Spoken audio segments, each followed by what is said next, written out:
Now, I grew up in what many would say a pretty extreme upbringing, pretty extreme environment in a lot of different ways. One way, it was either extremely negative or it was extremely positive.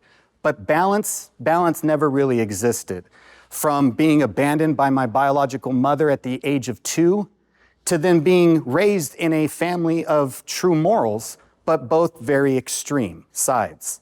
So as I grew up, I was constantly faced with adversity. Many different factors of adversity, both mentally, physically, and spiritually. As I was raised in this controlled, very judgmental environment, I was actually taught to judge others. I was taught to ridicule people for their own beliefs because there's only one way, and if it's not that way, it's the highway. To me, life is a fight. And I grew up with a grandfather that loved boxing, and he kind of helped me get into boxing, and I used to train and spar with people, and I loved boxing, and I loved it as a workout. But it's also, when you look at life, we're in a fight. Life is an opponent from the day we're born. And so because I grew up around that, and then the UFC and mixed martial arts, and I enjoy mixed martial arts and the talent that humans have and all the different things that people can do. And so I said, well, the same way a fighter faces an opponent in the ring, or cage, if you will, the octagon, wouldn't that be the same steps we have to take to beat life's opponent? So if a fighter is facing another fighter, then I'm in an octagon of life, and opponents are going to come and go. I don't get to. I have to face the opponents, always. And that opponent walks in. What would a fighter do? A fighter, having never faced that opponent, would size them up. So I decided to come out with the 5 rounds that the UFC has to the 5 rounds of the octagon of life. And round 1 is size up, how we are tested. The opponent has walked in, abandonment, loss, cancer, physical setbacks, spiritual setbacks, financial loss, whatever it might be, whatever adversities you're facing, those are life's opponents. So when that opponent walks in on me, I actually still do this to this day. I go, size up.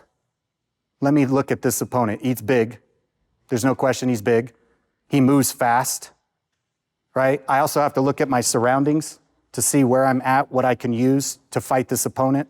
I can't be distracted by the people in the audience who are the naysayers, who are observing me face this opponent, because then I'm going to allow them to make me believe that I can't beat the opponent. So I just have to stay focused. So after I size up my opponent and I figure out a strategy, a winning strategy, I go to round 2. Round 2 is mindset. I've sized them up.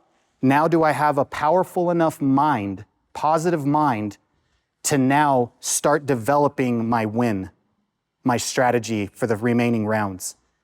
Mindset is everything, ladies and gentlemen. And mindset is where I believe personal courage comes from. Because when you believe in yourself, that's where everything changes. But it takes mental strength. Why do pro athletes, people who serve in the military, people who are physically at this amazing level in life, why do you always hear them say it's 90% mental? Like, they're physically strong. How is it 90% mental? It's because your muscles are that big that you have an 8-foot high jump. No, it's 90% mental. Example, 2 Olympic athletes, both physically, same strength, same weight, same height, are facing each other in a high jump. The first guy goes, clears it by an inch. The second guy goes and knocks over the pole. He gets 3 tries. 2 minutes later, he goes again, knocks over the pole. Then third time, clears it by 3 inches. How is that possible? Did he go in the back and do a calf workout really quick and get stronger physically? No, it's because the first 2 tries, he didn't have his mental strength honed in physically. So mindset, ladies and gentlemen, is everything with courage. Round 3, accountability, how we learn. See, now that I've made it to round 3, I got to look in previous rounds and learn from my mistakes, right? Learn from business mistakes, spiritual mistakes, financial mistakes. Hold myself accountable to keep going. So accountability is in the 5 rounds. Followed by round 4, heart, how we overcome. See, that's who makes it to round 4. That's who's able to endure adversity, is that you can keep the fight going. You don't give in and quit. The number one word that stands between failure and success is quitting. We can't quit, so that's where our heart comes into play.